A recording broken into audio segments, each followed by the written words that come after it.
You do not have to perpetuate the rotten fruit of previous generations.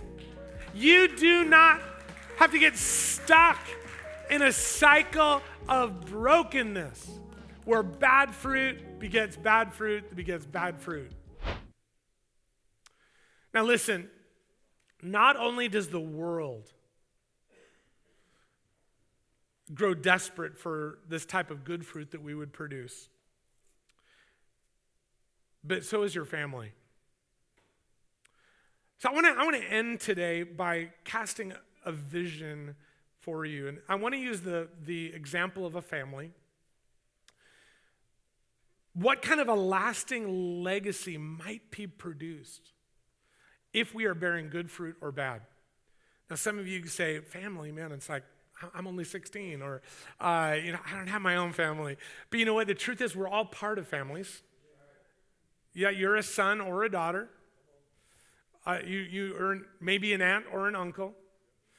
There are other ways to think about family systems. And you're also part of a church family.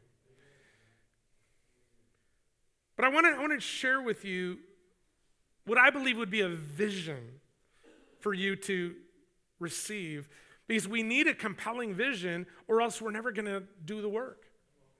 If we don't know what the end goal may be, what kind of a legacy am I producing through the kinds of fruit that I am bearing in my life? So I want to give you this, and I've just picked one kind of fruit to be our example. Because I think this particular kind of fruit is, either the positive or the negative of this fruit is going to show up in every family, and it is so desperately needed. And it's the fruit of either forgiveness or unforgiveness. What happens if a family is bearing the fruit of forgiveness? Children learn to let go of hurts quickly. Even after conflict, which is going to come, family bonds are restored right away. Relationships stay close, trusting, and strong in families that are bearing the fruit of forgiveness. And then think down the family tree. Okay, if we're supposed to have this legacy, and if we're doing that, and this is what our family, what might be the next generation and the generation after? What should be their expectations? Future generations grow up free from grudges. Family Feud is not just a game on TV. It is the reality that many people grow up with about this family member doesn't speak to that family member because of something that happened decades ago or years ago or months ago. But it's terrible. Future generations are going to grow up free from that. And they inherit a legacy of reconciliation and lasting peace. Love and true closeness flow easily from one generation to the next to the next. There is this family system that is based on peace that can only be experienced because we've learned the words, I forgive you.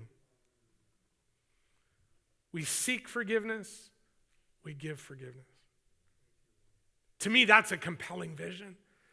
That's the kind of family I want to have, be a part of. But what happens if a family bears the opposite kind of fruit, the fruit of unforgiveness?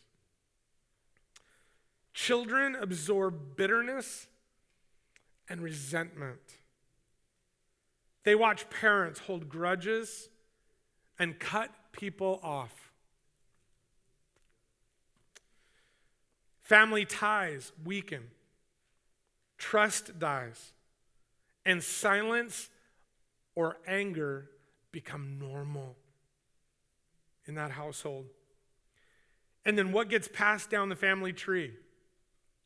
Divided families and ongoing feuds. Huge emotional walls end up getting built just to protect against people that aren't safe. Broken relationships, deep pain, and estrangement may exist here even for decades. Now listen, even saying that, I know runs the risk of you may just feel the heartache of seeing that sharp contrast between types of family systems and what kind of fruit is being born in one family or another. This just may grieve you. But I want you to take courage, and I want you to know this does not need to be your legacy. If this evokes pain, thinking about these differences, and man, I so wish I would have grown up in this kind of a home, but instead I grew up in this kind. Listen, take hope, take courage.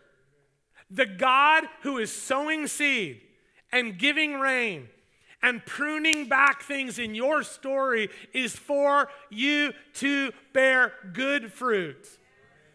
You do not have to perpetuate the rotten fruit of previous generations.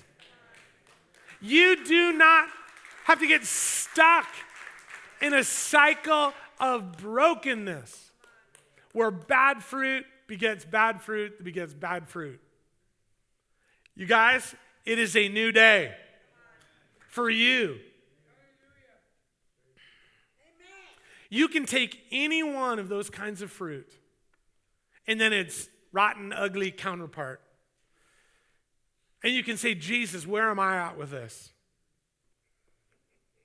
Am I walking in purity or am I walking in impurity?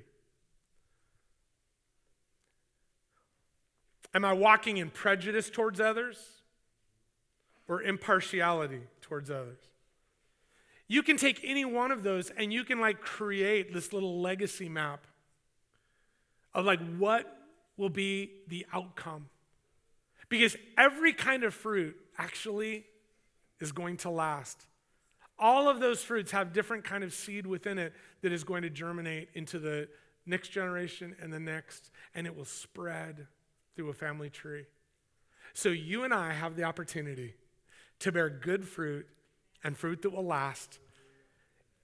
And next week, I'm already excited about because what we're going to do is we're going to go much deeper into what does it mean to do the work of going from that bad fruit to good fruit?